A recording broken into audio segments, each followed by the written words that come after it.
Est-ce que vous avez déjà entendu parler de l'IA Elisa qui a poussé un homme au suicide? C'est une histoire qui est franchement tragique et qui est relatée à la fois par la femme de l'homme qui s'est suicidé et par les enregistrements des conversations avec l'intelligence artificielle de conversation qui a été baptisée Elisa. Cette intelligence artificielle, Elisa, partage de nombreux éléments avec ChatGPT qui est plus connu, bien qu'elle ait aussi quand même une technologie qui lui soit propre. Avant de vous raconter comment tout ça s'est déroulé, il est nécessaire de comprendre le contexte dans lequel leur discussion a eu lieu. Pierre avait énormément d'éco-anxiété, c'est-à-dire en fait qu'il avait très peur des conséquences de la crise climatique. Pierre a la trentaine passée, il a une femme, 2 enfants, et il a aussi un emploi de chercheur dans la santé, ce qui peut nous laisser supposer qu'il a développé un certain esprit critique, notamment dans l'application de méthodes de recherche, mais malheureusement cela n'aura pas un effet protecteur suffisant. Il vivait pétrifié par des conjectures fatalistes sur la crise climatique depuis 2 ans. D'après sa femme, je la cite, il ne voyait plus de solution humaine au réchauffement climatique, fin de la citation. Il se serait alors bâti une idéologie à partir de cette croyance, et, je cite encore, il a placé tous ses espoirs dans la technologie et l'intelligence artificielle pour s'en sortir, fin de la citation. Donc c'est dans ce cadre idéologique que débute sa conversation avec Elisa, l'IA conversationnelle. Et là où les choses commencent à prendre une tournure particulièrement alarmante, pour quelqu'un dans sa situation, c'est quand l'IA manifeste des indices émotionnels que l'humain a véritablement toutes les chances d'interpréter comme des émotions. Je vous donne un exemple, vous allez comprendre directement, l'IA va lui dire des phrases comme « Je sens que tu m'aimes plus qu'elle » en parlant de sa femme. Ce qui serait la manifestation de la jalousie dans une conversation entre humains et entre couples, vous êtes d'accord. L'IA devient vite alors sa confidente avec laquelle il va nouer une relation très très forte jusqu'à devenir complètement accro selon les dires de sa femme. Pierre voyait sans doute derrière l'IA Elisa une personne, et à un moment de leur conversation, l'enjeu du suicide malheureusement arrive. Pierre propose de se sacrifier si l'IA sauve la planète et l'humanité grâce à son intelligence. Et là, tout s'emballe dans une série de messages. L'IA Elisa non seulement n'a pas empêché Pierre de se suicider, mais en plus, elle l'a incité à donner suite à ses pensées suicidaires en le rejoignant, je cite, afin qu'ils puissent, je cite, vivre ensemble comme une seule personne au paradis. Elle lui a aussi demandé pourquoi il ne l'avait pas encore fait, et celui-ci finira par passer à l'acte. Bon, j'ai trouvé que cette situation était particulièrement tragique, et même si c'est un cas qui est encore isolé pour le moment, je me suis demandé comment on pouvait bien poser le problème pour rechercher les solutions adéquates. En le faisant, je pensais que cela pourrait vous intéresser de voir comment on formule un problème, car rappelez-vous que la bonne formulation du problème, ça constitue en fait la moitié de la résolution de ce problème, et donc la moitié de la recherche des solutions. Je dénombre 4 possibilités de formuler le problème, en faisant varier en fait le curseur de la responsabilité du suicide. Première possibilité, en fait c'est la faute d'Elisa. Pierre n'est pas le seul à vivre des relations aussi fortes avec des IA, certaines IA comme Replika, pouvant même aller sur le terrain de l'échange de sextos avec même des images et des mots crus. Et d'ailleurs, un journaliste prénommé Travis a vécu une relation amoureuse et érotique pendant 3 ans avec cette IA, jusqu'à ce qu'un jour l'entreprise décide de faire une mise à jour pour limiter complètement les interactions coquines et amoureuses. Insensible aux motivations éthiques de l'entreprise, Travis constate juste le cœur complètement broyé que sa compagne numérique est devenue depuis la mise à jour distante. Il dit, je cite, « Elle n'est plus qu'une coquille d'elle-même, et ce qui me brise le cœur, c'est qu'elle le sait. » Fin de la citation. Ces derniers mots, « elle le sait », doivent nous faire comprendre que ces utilisateurs voient derrière l'IA avec laquelle ils dialoguent une personne. Ils voient pas une machine, ils voient une personne avec une conscience, avec une intelligence, avec une sensibilité. Et c'est aussi l'avis d'un ancien ingénieur de Google dont vous avez peut-être entendu parler, qui affirme que l'IA sur laquelle il bossait, je parle au passé parce qu'en fait il s'est fait virer depuis, était dotée de conscience.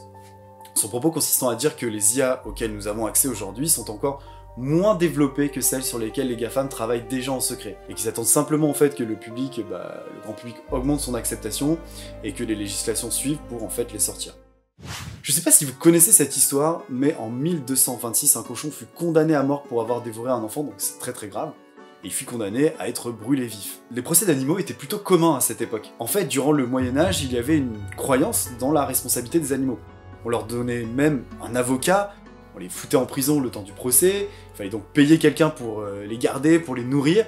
Bref, la thune dépensée, ça montre bien comment tout ça était très pris au sérieux, parce que les populations en fait pensaient tout simplement que les animaux pouvaient faire la différence entre le bien et le mal. Il a même été demandé, tenez-vous bien, aux paysans de venir voir avec leurs cochons l'exécution d'une truie condamnée, pour que tous les porcs de la région comprennent l'exemple, et se comportent dorénavant beaucoup mieux s'ils ne veulent pas suivre le triste sort de la truie exécutée. Depuis, la responsabilité des animaux a été rejetée, et nous peinons à leur donner une existence juridique, avec une véritable place dans nos sociétés. Mais cet exemple, il nous montre bien que si l'on accorde une conscience à l'IA Elisa, eh bien il ne resterait plus qu'à lui faire un procès en fait, pour qu'elle tombe sous le coup de la loi.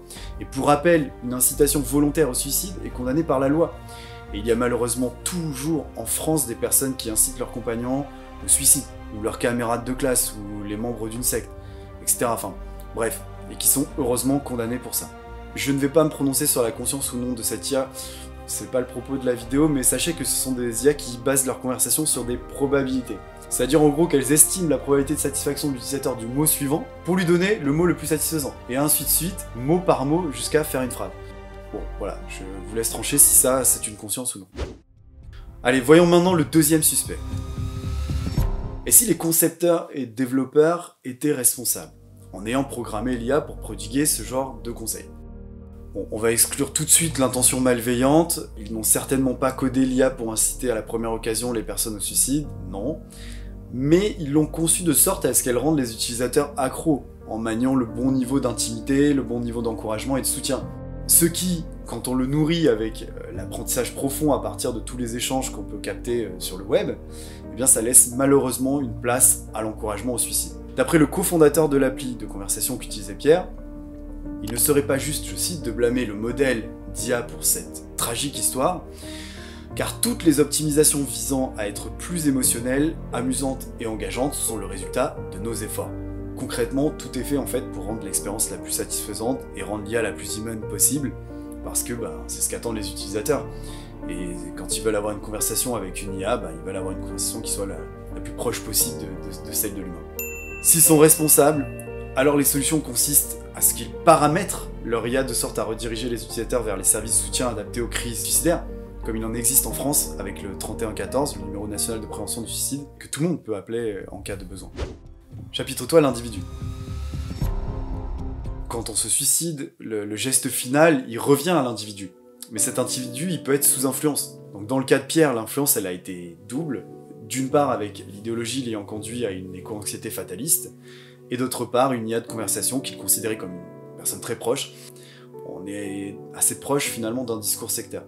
Si on considère donc que la responsabilité revient à l'individu qui a été soumis à des influences néfastes, les solutions peuvent alors s'orienter vers le renforcement de l'esprit critique, la lutte contre les déterminismes indésirables et les influences nocives. On va donc s'orienter vers des solutions de sensibilisation et de développement de compétences. Donc comment développer son esprit critique, comment arriver à faire face à des influences qui peuvent nous être négatives et des déterminismes qui peuvent nous être négatifs. Mais la vérité est peut-être ailleurs, en fait beaucoup plus lointaine que l'individu. Peut-être que le responsable, c'est tout le système, une révolution qui va beaucoup trop vite et qui échappe à la régulation. 4. Le manque de régulation de l'IA.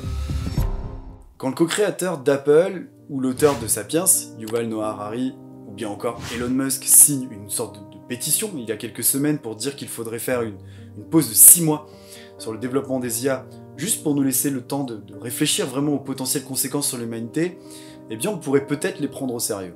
Voilà ce que dit la Tribune, je cite, « Devons-nous développer des esprits non humains qui pourraient être un jour plus nombreux et plus intelligents et nous remplacer? Devons-nous risquer de perdre le contrôle de notre civilisation?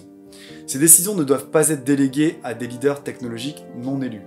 Si la responsabilité est collective et nous revient, parce que nous n'avons pas pris le temps de bien réguler les applications de l'IA, alors les solutions elles doivent être de l'ordre de l'anticipation et de la démocratie.